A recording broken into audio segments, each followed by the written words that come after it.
Today's guest is Steve Little. Steve is the president and one of the founding partners of KPost Roofing and Waterproofing. He's also the CEO, managing partner, and founder of National Roofing Partners. Steve, thanks for coming on the show. Thanks. Glad to be here. Tell me more about your background. Well, my background is in sports licensed products. I was 25 years in the licensed product business, Super Bowls, World Series, PGA tournaments, NASCAR, Olympics, that kind of stuff. That's crazy. Yeah, well, it's obviously that my title is head coach at KPost, and that we were the roofing and waterproofing company of the Dallas Cowboys. Now you can see that there's a little bit of a play from being in the sports business. Yeah. I was going to ask you about that team thing because, I used to have a sports marketing agency back in the day, and we used to do sponsorship activation stuff and product tennis and golf and merchandise and more on the product side, on the retail side. Yeah, crazy. So that's where I came from. I started off coming out of college and went with a national corporation here in Dallas called National Chem Search, and was the youngest salesman working for him, and I negotiated a deal that if I exceeded all the quotas that my competitor salesman had that had been in the business 20 years, that after 18 months they'd make me a sales manager in the Atlanta market. And I was very fortunate to be successful doing that, and they decided I was too young. So I quit and went set to sell T-shirts and towels for Hawaiian Tropic down in Gainesville, Florida, where I went to school. And that kind of grew into suntan oil, T-shirts, and towels in the spring and summer. And I did like the idea that I was giving up the rack space in the grocery stores and the department stores and the Kmart's. Kmart was real big back then. Walmart was just getting started. And so I asked the store managers if I could fill the shelves with sports products. So we put University of Florida, University of Georgia, and Florida State T-shirts on the same racks that I had the Hawaiian Tropic T-shirts on. Nice. Off season. So I had the fall, we had college sports, and then the other times we had the suntan oil and T-shirts. And that's where it started. And it kind of grew from the early 80s up until probably 94. And I had built a rep agency that had 11 manufacturers in 8 states in the Southeast. And I sold it to a group out of Ohio and moved to Atlanta to work with one of my previous manufacturers on the Olympics. Oh. And the company was owned by a group called Tandy Crafts here out of Fort Worth. And I was based in Atlanta and went through the Olympics. And I was working with the NFL on trying to get the computer products licensed, mouse pads, screensavers, backpacks for computer laptops and things, to use that license for all the sports. And they said, no, Roger Staubach has that license. So if you're interested, go talk to him. So I went and talked to Staubach, and he talked me out of trying to do a sub-license agreement and hired me. And I came to Dallas and helped turn his company around. They had bought a bunch of inventory instead of being in manufacturing. So we got out of their inventory and got them into manufacturing. And while I was here, our daughter was in cheerleading. And as you can imagine, Texas sports is pretty big and Texas cheerleading is pretty big. And we went to a high school, Louisville High School here in Dallas, that participated in co-op or the co-ed cheerleading programs, and that they went to the ESPN championships in Orlando, and they traveled around the Southwest. And I met a couple, and he was in the roofing business, and his son was in cheerleading. And that's how this whole connection to roofing all started. That's awesome. So is that where, I'm just trying to go back, you were involved in something called Roof Connect, or was it KPost that came first? Sorry, I'm trying to understand. Well, I was working with a group called Supreme Roofing. Okay. It was called Supreme Systems, and they had 3 partners, and one of the partners was KPost. Another partner was Tim Rainey. And Tim Rainey and his son Craig were friends with us and our daughter Stephanie, and that's kind of how it started. And while we were working at Supreme, I was their vice president of business. They were looking to be acquired by Cinemark and a couple of the roll-ups that were going on. And they decided not to do that. They were looking for somebody to help them take it to the next level. So I had met them through cheerleading. And of course, you start talking about business, and one thing leads to another. I came to work for them. And we were there for a couple of years. And ironically, they had done some JCPenney jobs in Oklahoma and in Kansas City and outside the Dallas marketplace. And when there was a leak call, the stores would call back for us to go visit them, and we're in Dallas, and so we would go, well, let's call somebody in Kansas City or whatever to go do the work.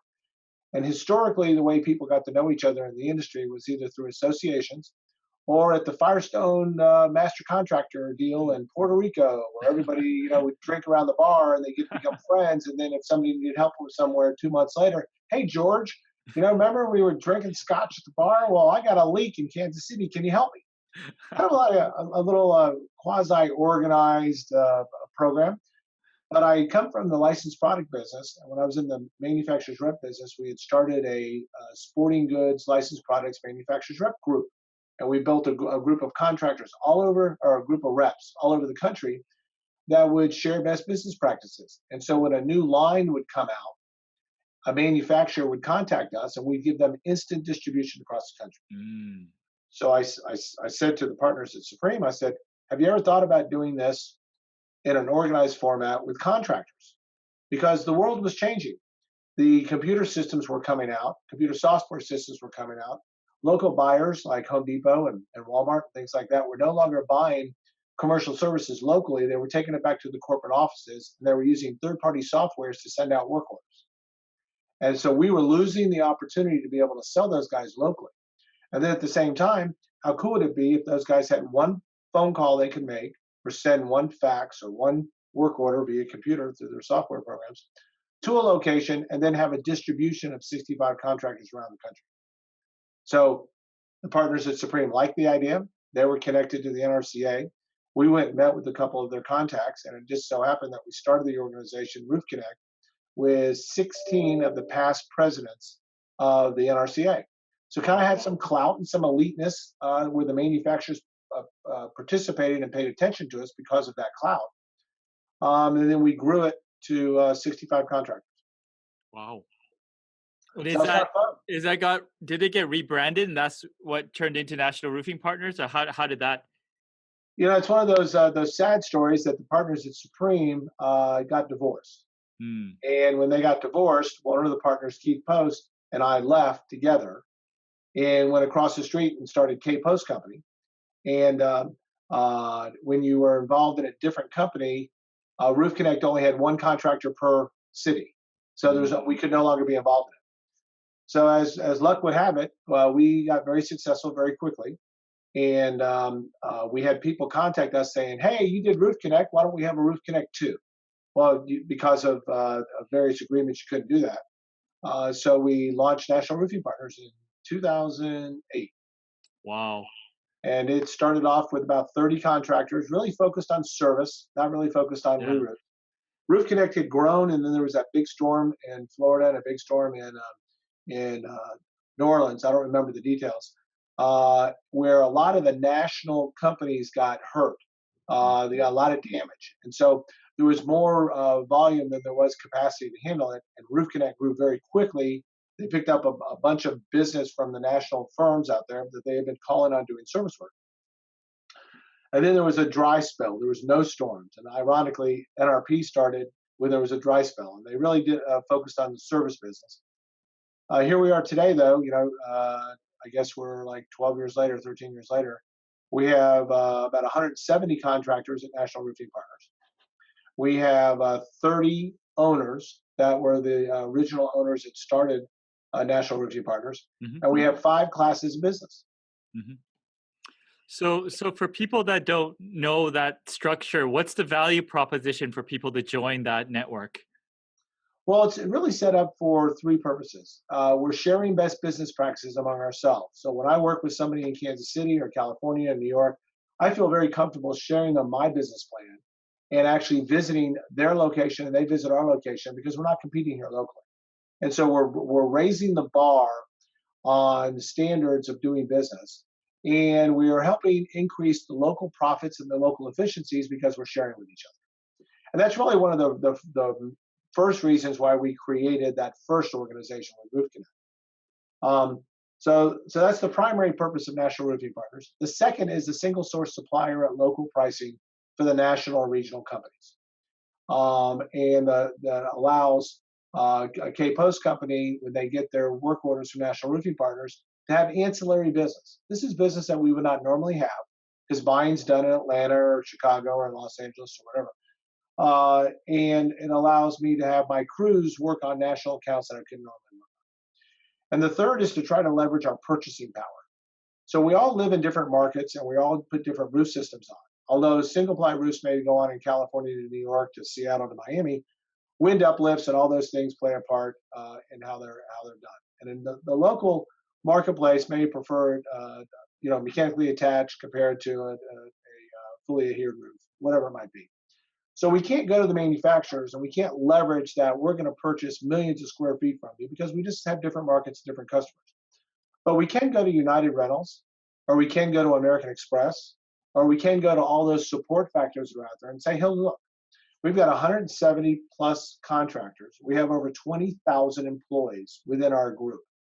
Let's talk about something that if we move all of our business to you, how that might play. We all buy dumpsters, we buy porta potties, we buy uniforms, we buy trucks. You get the picture. And so we're leveraging our purchasing power, we're sharing best business practices, and we're providing a national footprint for a single source supplier. Yeah, that makes a lot of sense. Now, you said you had 74. Now, you said the original Roof Connect went on a one sort of contractor per location. How do you keep those? I mean, there must be some overlap. How do you keep the peace? Well, we are competitors. Yeah. And in the marketplace, there's less than a dozen folks that sell on a national basis. Mm-hmm. TEXO, Cinemark, Nation, Simon, that's out there. You now have Flynn that has joined the group. Mm-hmm. That's out there. Then you have organizations like National Roofing Partners, like Roof Connect. You have Aspen roofers that really manage on the storm work or on the steep slope work. There's a limited amount of folks. So there is going to be an overlap that's in play. Unfortunately for the client, and fortunate for the roofing groups that are out here, there's a supply and demand issue. There's a hell of a lot more roofs than there are roofers that could possibly cover the situation. And there's a minimum amount of single source suppliers that have the abilities to be able and capacity to be able to manage the market. So the more the merrier, I say. Bring it on and let us find us out in the marketplace and make the best team win out there. We feel that we're a top 5 group. We've been in business less than 15 years, and we specialize in service. But fortunately for us, we have 5 classes of business. We do re-roofing, we do service work, we do a co-op. We have cooperative contracts, and so our contractors are able to sell off those cooperative contracts. We have a telecom business that we are maintaining roofs of the telecom programs, and we're also providing services to swap out the antennas from 4G to 5G technology. And then we have the solar business. So we're in the solar rack and solar pad business to provide pads for the solar racks that are out there. We're a distributor for OMG and for other solar type products. So we have 5 classes of business that we work. Well, you said you had negotiation power to potentially go to a vendor and negotiate based on, trying to get preferential rates for, let's say you said Right. dumpsters and stuff like that. Does that happen at the top level? Like when your contractors sign in, or do they vote as a group? What's your mechanism there? So our contractors will get an opportunity. Let's say the opportunity is with American Express. We'll just use that as an example. We were solicited by Citibank, American Express, Capital One, those type of folks. Yeah. 20,000 employees plus in the group, and it's 179 companies. There's a real opportunity there to try to put a program that would either offer discounts or offer gates for refunds in the place. So what we'll do is that the NRP corporate group will negotiate the deal with a corporate group from one of the suppliers. And then we will offer it as a benefit program back to our members. And typically what happens, it takes about 2 years for it to get really any traction. Yeah. So as you can imagine, of the 170 plus contractors, there maybe was 50 that had American Express programs, but they really didn't know all the benefits of American Express travel, banking, loans, all the different things that they offer. So we started the program with bringing those 50 together first. And what we did is we give all of our information to American Express, and they went through and they vetted this stuff, who were current members and who were currently using their services. So we bring those members together either at a group meeting or we have a go-to meeting and have that kickoff meeting. And we educate the 50 that were already participating of what the true benefits that had to offer. And then we let the sales reps for those particular companies loose, were they able to use references of the other 50 companies to the other 124 companies that are there. Your sort of buying group, your change team. Right. That makes sense. So you have these two companies mainly, right? And how do you keep them sort of going? Because I'm always impressed because I'm just trying to get keep one company going, but you got two, maybe three kind of going. How do you sort of divide your time? So you're talking about National Roofing Partners, and then KPost Roofing and Waterproofing, and then KPost Residential. Well, it takes people. It takes great people, and so KPost Roofing and Waterproofing is 17 years old this year, and National Roofing Partners is 13 years old, and KPR, the residential group, celebrated its 4th year last year. So we're starting our 5th year. I have great leadership in every one of these organizations. We have we follow at all three companies. We are following the entrepreneurial operating system from the book Traction. Gino Wickman, you're nodding your head like you're familiar. Well, that's what that's what we're on, and also I just interviewed Mike Payton, from Get a Grip. Right. Yeah, so we love his stuff. His stuff is great, and so what we do is that I have a level 10 management team at all three locations. Yeah. And I work more on the business. Yeah. So inside KPR and inside NRP, I'm the visionary. Yeah. Okay. And at KPC, my partner Keith is a visionary. Yeah. And I'm the implementer. Yeah. And so at KPC, that has a lot more moving parts. There's 400 plus employees. We do about $70 million of business. I keep the train on the tracks. But in the other two companies, I have people that are the implementers, and they keep the train on the tracks. Hey, that makes sense. Yep. And so you're probably pretty balanced on each side. If you can flip roles, it means that you kind of have that brain on both sides. Well, the KPR is residential, so that's a whole new world for me. Yeah. Mrs. Jones flowers and Mr. Smith's truck and what works and doesn't work in that world. But we leverage the relationship between KPost Residential and KPost Roofing and Waterproofing, that we share the roofing and waterproofing of the Dallas Cowboys together. So that really motivates the residential side of the business. And on the commercial side, it's more for the employees that they're part of that Cowboy brand. And that we follow the same sense of integrity and doing our best and providing a service that's second to none and setting the standards. And those type of things are set up between those two companies. I spend about 10% of my time in KPR. Yeah. I spend about the same amount of time at NRP. Yeah. But at KPC, I'm spending about 80% of my time. And then with that, I probably spend 5% now of my time in the industry, being involved in various organizations. I was it's effective June 1st, but I was just nominated for the board of Roofing Alliance, the Alliance for Progress group. Yeah. And I think that's the last organization that I'm going to really spend time in and kind of give my energy to before retiring in a few years. Like, if you had to give advice to your younger self, what would you tell your younger self? That's a great question. Okay, Steve Jr., what would you say? I think I would say that slow is fast.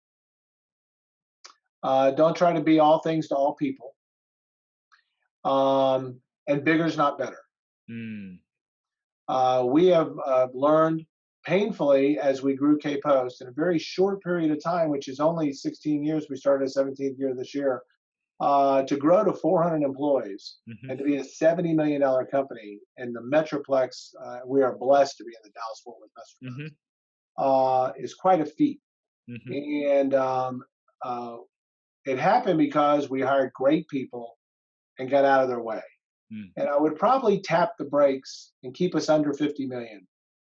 and keep us in the 300 employee range if I had to do it over. If I had to tell Steve Jr. what to do, I would have got into residential sooner Mhm. than when we got in. Why? Well, there's a real play when you take care of somebody's home. Yeah. They let you take care of their business. Oh, okay. And the way we went to market compared to most people go to market in residential, we are servicing all of KPost Roofing and Waterproofing commercial clients. Yeah. So when we go to a Balfour Beatty or we go to a Dallas Cowboys or we go to American Airlines, we go back into their HR departments Yeah. and we say, if you like what we did to your corporate headquarters, let us do it to your home, Ah, and it works. goes both Uh, ways. it goes both ways. And Mm. then being involved with the Cowboys, we give a donation to Salvation Army for every roof that we do. Ooh. And that's a strong play that you've got to give back. It's one of our Yeah. core values, Yeah. and so we do it gladly and we do it sincerely. You're very, like, from what I can tell, very savvy technology wise. I saw you speak at the roofing technology, uh, RT3 forum, and I know you're talking about all the different things. And I see you on social media. I can tell that you're always learning. What sort of trends or innovations are you sort of following right now within the roofing industry or outside? Well, I leave Sunday for Atlanta. We are launching the artificial intelligence Mm, assessment program, yeah, and we're dotting the i's and crossing the t's on it on Monday and Tuesday of next week. So I'm really intrigued with how artificial intelligence can help make companies more efficient. yeah, We're never going to replace humans, and if people think you're going to replace humans, they're kidding themselves. But we truly have an opportunity to be able to secure data, manage data, and become more efficient in what we're doing. And that allows us to lead more purposeful lives in our business world and in our personal world. So I'm intrigued by that. Um, if you saw Josie Parks speak, hmm I'm really intrigued on his analytics. And I think that's something that we're going to see more and more of really understanding who your client is, what your best services are that you provide, the most efficient way to put them in, and to not waste time on soliciting clients or systems, installing systems that is not your sweet spot. It's not what you do best. When Ken Kelly was there and you were listening to Ken, yeah, he has mastered not dealing with APIs and trying to pull all these softwares together. He yeah, just went all in with one person, and he said, "You know something? I bit the bullet, yeah. and I went in with Microsoft, and it's been a 5 year journey, but it has changed his world." And so I really like that scenario of what's happening there. Um, Safety is absolutely the biggest challenge we have in our industry. We live in a world, obviously, with this coronavirus that's transpiring. That's a whole other safety issue that's happening Yeah, to be current in the conversation. But yeah, every day, 400 employees getting into 200 vehicles and going to and from the job sites. That includes cranes, trucks, trailers, lifts, all those different things. We have to figure out ways to make sure that we get our men and women home every night. mm, So the things that are tied to technology and that safety side of it, like what Michelle talked about at Rackley with the VR programs that they're doing and part of their onboarding and their training programs, are also things that I'm intrigued with. Um, I have a 40-year-old son who's a master chief in the nuclear navy, mhm. and the innovations that they have come up with that they can talk about, because there's certain things they can't talk Yes, about, of course. are mind-boggling compared to what we do here in the private sector. What sort of habits or routines help you sort of keep it together? I started an exercise program 3 years ago. Mhm. It'll be 3 years this fall. And knock on wood, I've lost 42 pounds, and I'm in the best shape at 63 that I think I've been in my entire life. Yeah, So taking care of yourself, I think, is a discipline that we all forget about. We're too tired to eat right. We're too tired to sleep right. We're too tired to take care of our bodies. But this is our engine. This is the thing that makes us be able to get up and go every day. So I would say that that's one thing that allows me to be able to be as productive as I am. Gratitude. We cannot do this on our own, and if we don't give back and realize that how blessed and fortunate that we are on a day-to-day basis, then we shouldn't be doing what we're doing. And promoting people. I think that the thing that I have the most fun with is being a head coach. I really like coaching people. I really like showing people ways that they can improve themselves. Yeah, And I really like taking them through the tough times and showing them how, scraping their knees and their elbows yeah, and dealing with the things that adversity, how you can come out on the back end of it and use that as a tool to be able to help you navigate yourself, both in the work environment and in the life environment. yeah. That's perfect. Now, is there anything I should have asked you but didn't? That's another great question. You got some great questions. Um, you didn't really ask me about my industry involvement. Yes, please. And it's less about what my involvement is, as in you get what you give. So being involved in your local association allows you to be able to network and contribute back in a best practice standpoint. We're an open book at KPost, so we've had dozens of companies come through here locally as well as nationally and look and see what we're doing. And we're not braggadocious about it because our requirement is that if you come into our doors, you give us a ticket to come see yours. So Mhm. it's kind of selfish to say you just opened the door for me to come in too. So being involved in your local association, being involved in an industry. So like our finance people are involved in the CFMA, Construction Financial Management Association. We were one of the founders and supported National Women in Roofing when I was president of MRCA, and then we have gotten heavily involved in that. Jane Williams, our CFO, was involved in it at the beginning. Now Renee Bales, who's our vice president of brand and risk, Mhm. is a co-chair, co-president this year with them. So not only being involved, but supporting those industry associations. Um, we are involved with the NRCA, Alliance for Progress, Western States, Midwest Roofing, not to spread ourselves too thin, but we don't get involved in an organization that we don't get on a committee. Mm, And mm. so now that Keith and Jane and I started that process back 17 years ago, our level 10 team has kind of taken that over. And we have 6 of the 10 managers, and that 7 of the 10 managers that are involved in the association business. So you asked me, what did I not ask you about? You didn't ask me about how do you contribute back to your industry. I think it's very important. You will get what you give in that scenario. There are 4 businesses that are areas where a building owner will spend the most money on a building Yeah, after they purchase the building or after they yeah, build it.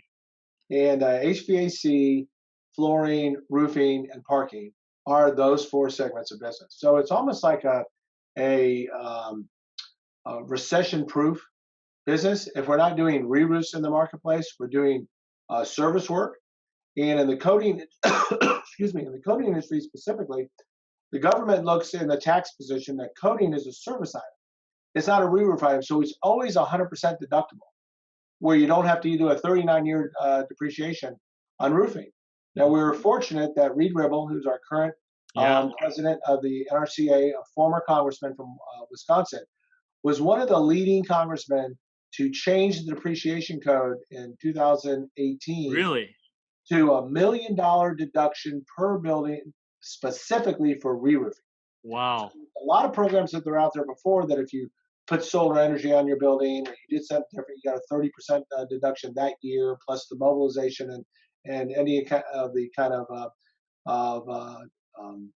tear offs and those kind of things that transpired. And then the rest of the building was one was a 39-year depreciation. Yeah. But in 2018, he led the way to help get roofing as $1 million depreciation per building that year, like a 179 rule that you can do to Wow. materials or to trucks and equipment and things like that. That's That's huge. impressive. That's huge. I Huge. mean, I interviewed Reed. He's a humble guy. He's got some great core values. I was a fan back then, but now I'm a bigger fan. He's a good Just guy. hearing your story.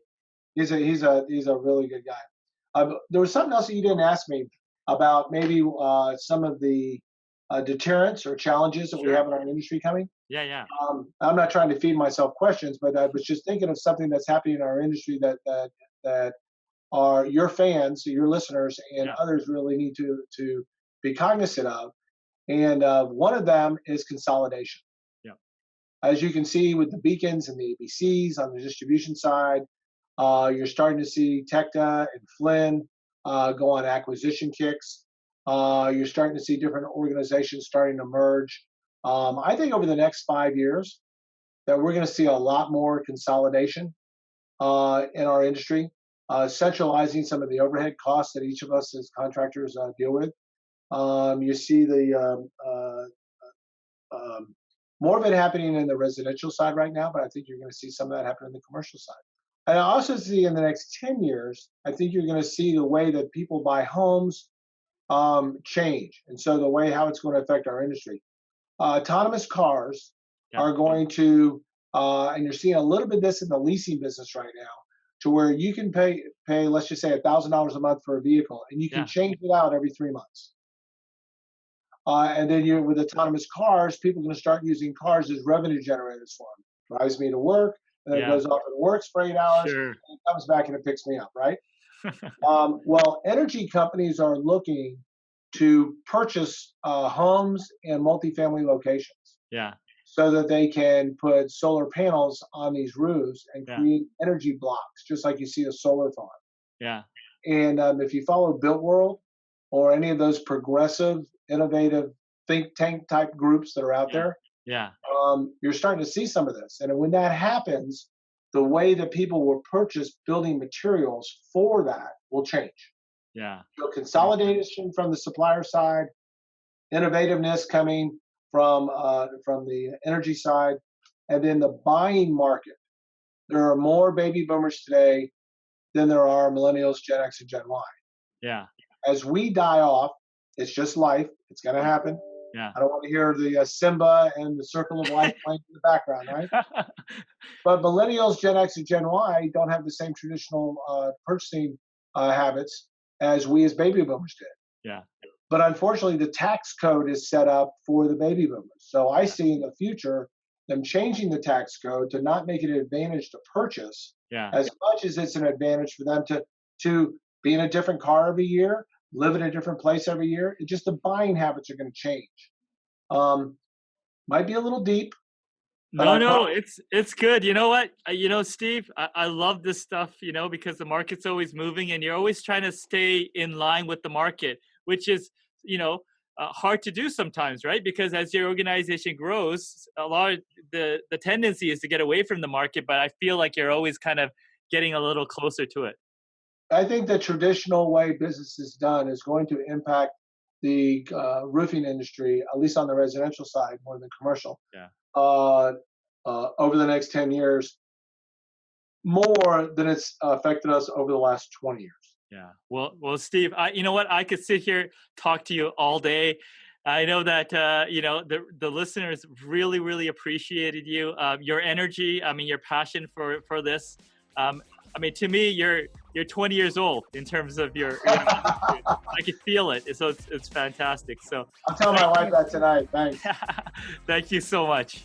Great. Have a great day. Appreciate it.